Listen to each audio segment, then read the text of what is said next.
Now, what was it about the life of Desmond Doss and his story that made you say, I want to make a movie about this? Well, it was a very compelling story.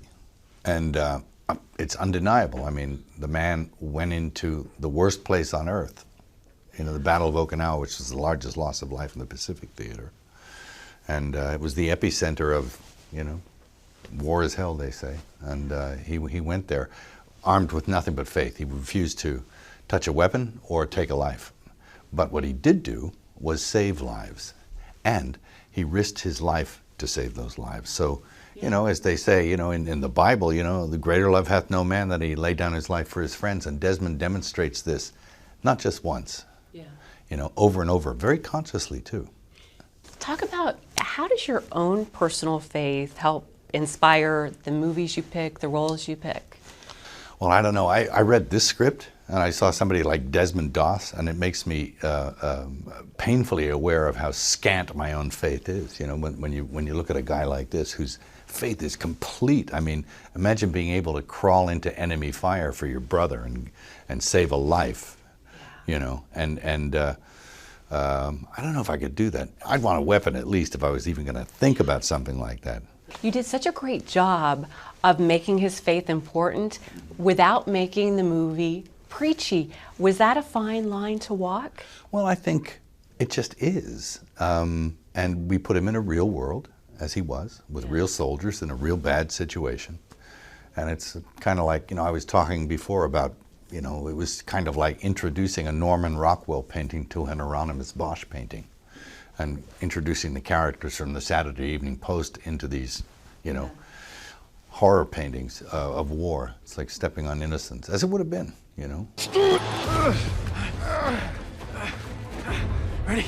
Yeah. Let's go!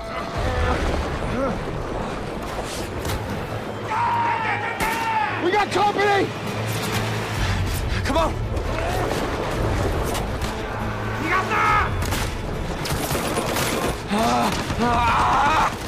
The war scenes are so real. It's hard to watch sometimes, but you felt that was important to make it very... I did. To emphasize not only his faith and how strong it must have been to be able to walk into that, but also to honor our veterans, I think, and to give a real picture of what it is they must have endured. Now, I probably never get close to the real thing, but I think you might get an impression or an idea, and maybe the audience member feels like they're in a foxhole. Oh, absolutely, absolutely. Mel, there's a lot of buzz going around that Hacksaw Ridge is Oscar-worthy and that this is Mel Gibson's big comeback.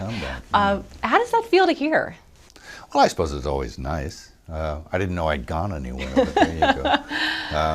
But it's good. I mean, look, if you do something that's undeniable and it works, it's very gratifying to get the feedback on that. And, I'm hearing very positive things, so, hey, I'm happy about that. I mean, if you're a chef and you make a cake, you want people to eat it, right? And you want them to go, yum, yum. You don't want them to spit it out and run away. So it's the same with filmmaking. It's another art. So.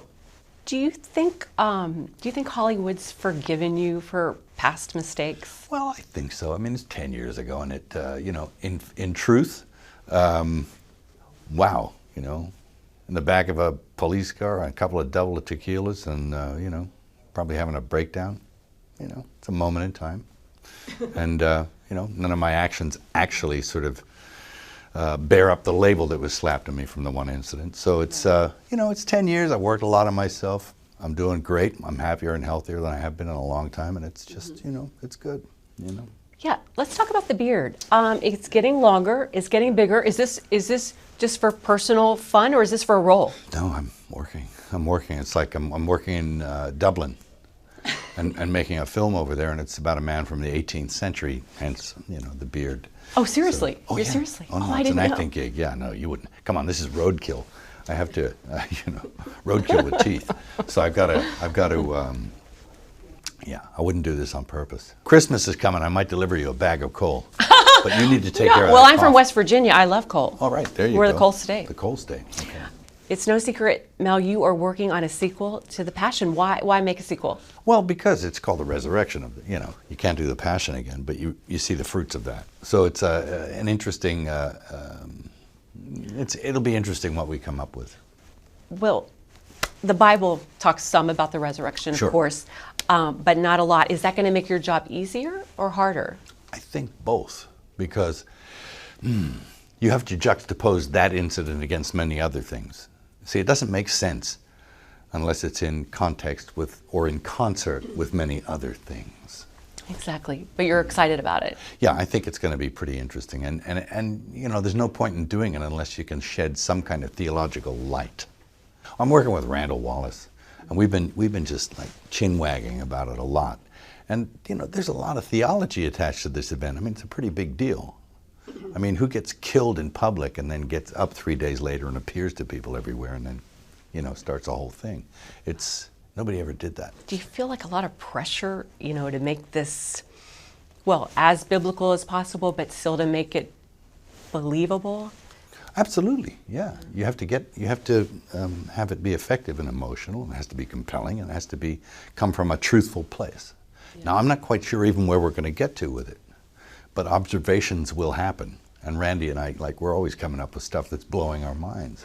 So is this a good time in your life? Absolutely. I couldn't be happier. I mean, I'm happier and healthier now than I've ever been, and it's just great. I'm fortunate and grateful to be able to do what I love doing, and that's telling stories and making pictures.